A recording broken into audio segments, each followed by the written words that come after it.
mamalia yang berkembang setelah fase embrio dan sebelum kelahiran. Dalam bahasa Latin, fetus secara harafiah dapat diartikan berisi bibit muda atau mengandung. Pada manusia, janin berkembang pada akhir minggu ke-8 kehamilan sewaktu struktur utama dan sistem organ terbentuk hingga kelahiran. Sirkulasi darah pada janin dalam rahim tidak sama dengan sirkulasi darah bayi, anak, dan orang dewasa. Pada janin, organ vital untuk metabolisme masih belum berfungsi. Organ tersebut adalah paru-paru janin dan alat gastrointestinal yang separuhnya diganti oleh plasenta. Sistem peredaran darah janin ditentukan oleh faktor-faktor berikut. Yang pertama, foramen oval, merupakan lubang antara atrium dextra dan atrium sinistra. Bisa dibilang antara atrium kanan dan kiri. Lubang ini akan tertutup sesudah bayi lahir atau setelah bayi lahir. Yang kedua, ductus arteriosus botali, yaitu pembuluh darah yang menghubungkan arteri dengan pulmonalis, kemudian pulmonalis dengan aorta. Yang ketiga, ductus venosus, merupakan pembuluh darah yang menghubungkan umbilikalis dengan vena cava inferior, pembuluh darah yang membawa darah dari plasenta ke peredaran darah janin. Darah janin yang dibawa banyak mengandung zat makanan dan oksigen. Selanjutnya, yang keempat, arteri umbilikalis, merupakan pembuluh darah yang membawa darah janin ke plasenta. Banyaknya 2 buah kedua pembuluh darah ini membawa zat sisa makanan dan karbodioksida dari bayi ke dalam plasenta.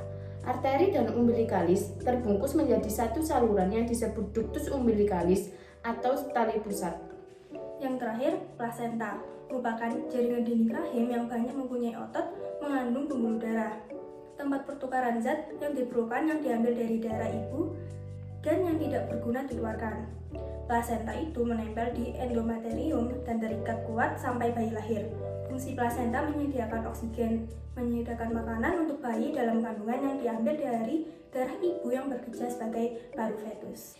Darah yang kaya akan oksigen dan nutrisi dari plasenta masuk ke janin melalui vena umbilikalis yang terdapat pada tali pusat. Jumlah darah yang mengalir melalui tali pusat sekitar 500 ml per menit melalui vena umbilikalis yang kemudian menuju ke liver. Di liver terdapat ductus venosus aranti yang menghubungkan vena cava inferior dengan vena umbilikalis. Darah dari vena cava inferior akan bercampur dari darah yang kembali dari bagian bawah tubuh. Dari vena cava inferior akan masuk ke atrium dextra. Kemudian, sebagian besar darah akan dialirkan ke atrium sinistra. Di atrium dextra terbagi oleh 2 aliran darah, yaitu ada darah yang mengalir ke ventricle dextra dan ada yang mengalir ke ventricle sinistra melalui foramen oval. Darah yang ada di ventricle dextra menuju ke paru-paru melewati arteri pulmonaris di paru-paru untuk memberikan makanan pada paru-paru yang sedang berkembang. Darah yang ada di atrium sinistra mengalir ke ventricle sinistra melewati ke aorta. Aorta dibagi menjadi 2 aliran, ada yang ke seluruh tubuh dan ada yang ke arteri pulmonalis melalui ductus arteriosus botali. Darah yang dari seluruh tubuh banyak mengandung karbon dioksida dan masuk ke arteri umbilikalis melalui ke plasenta lalu melakukan perputaran kembali.